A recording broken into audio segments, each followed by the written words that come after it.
The Princess and the Pea.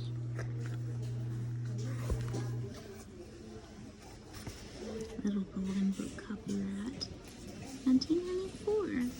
But we know this is a very old story, don't we?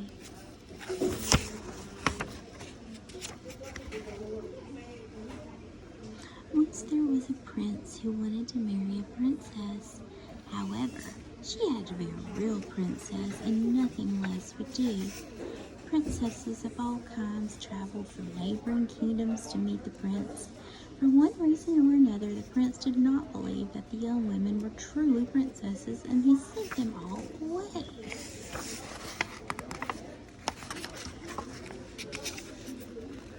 The queen, who was the prince's mother, offered to help. "Let me talk to the princesses," she said. "I will find out if they are real." The stubborn prince shook his royal head. "No, mother," he said. "I must find out myself." Finally, no more princesses came to the palace, so the prince decided to go on a journey. "If I must, I will search the world over for a princess," said the prince. "We will miss you," said his father sadly. The queen just waved goodbye, shaking her head over the whole business.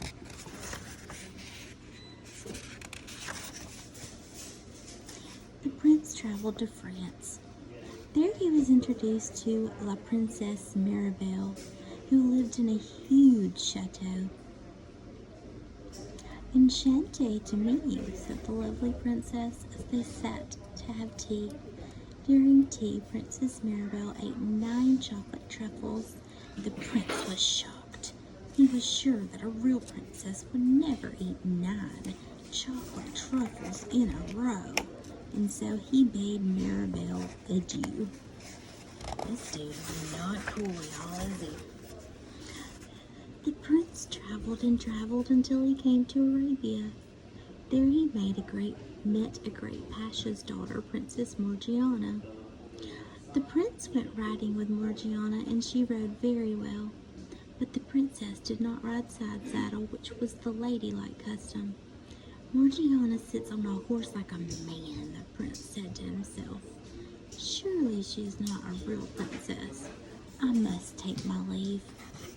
Finally, the prince arrived in India. There he met the daughter of a great Raja. As they spoke together, Princess Indira reached for grapes from a fruit bowl. The prince sighed. The princess did not ask her servant to peel the grapes before she ate them, he said to himself. Surely she's not a real princess. I will have to say farewell. The prince returned home. Looking most unhappy, he told the king and queen that he could not find a real princess anywhere in the world. "I'm so sorry, my boy," said the king, trying to comfort his son. The queen just shook her head and wondered if the day would ever come when her son would ask for her help. One night soon afterward, there was a terrible storm. Lightning flashed through the castle and rain poured down on the rooftops. As the king was crossing the great hallway, he heard a knock on the door. "Who's there?" he called, going to open the door himself. There stood a beautiful young woman, soaked from head to dainty toe. "Won't you come in?" said the king. "You are most kind," the dripping girl answered. "I've lost my way in this storm. My name is Princess Candace Alicia Royale." The king hurried the princess inside and sent for the prince to come and meet her. The prince thought Princess Candace was charming. "How can I be sure she's a real princess?" he whispered to his father. "Perhaps you should ask your mother," the king whispered back. The prince agreed and went at last to ask his mother for help. The queen liked the girl immediately. "You poor, tired thing," she said to the princess. "Won't you stay for the night?" When Candace Alicia agreed, the queen went to prepare a bed for her. First, the queen ordered the servants to strip the princess's bed. "Now we shall find out if Candace Alicia is a real princess," said the queen, and she carefully placed a single pea in the center of the bed frame.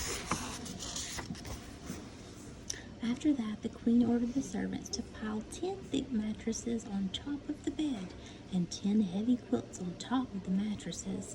Then a servant went and brought the princess. "Your bed is ready, my dear," said the queen. "I do hope you will be comfortable." That night, the princess was not comfortable. Hour after hour, the exhausted creature tossed and turned. "Oh me, oh my," the princess moaned. To help herself sleep, the princess tried counting castles. She tried counting handsome princes too, but nothing helped Candace Alicia to fall asleep. The next morning, the queen invited the princess to breakfast. "My dear, did you sleep well?" she asked, holding her breath for the answer. "I scarcely slept at all," Candace Alicia replied wearily. "I lay on something so hard that I am black and blue all over." The queen looked surprised, but she could not have been more delighted. The queen quickly told the prince what happened. "Candace Alicia is a gem," she said at last. "Anyone delicate enough to fill a pea through 10 quilts and 10 mattresses is a real princess." The prince was relieved. He smiled warmly at Candace Alicia. Before the day was over, he and the princess were in love. Before a month had passed, the young couple was married. The royal wedding was a dazzling affair. The king's subjects loved their new princess.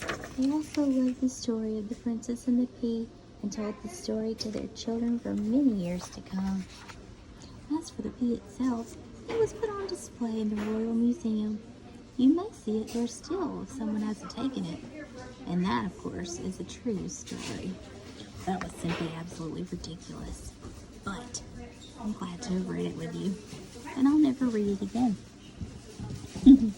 As always, I wish you sweet, sweet dreams from Satisfying Lullaby ASMR and a very good night.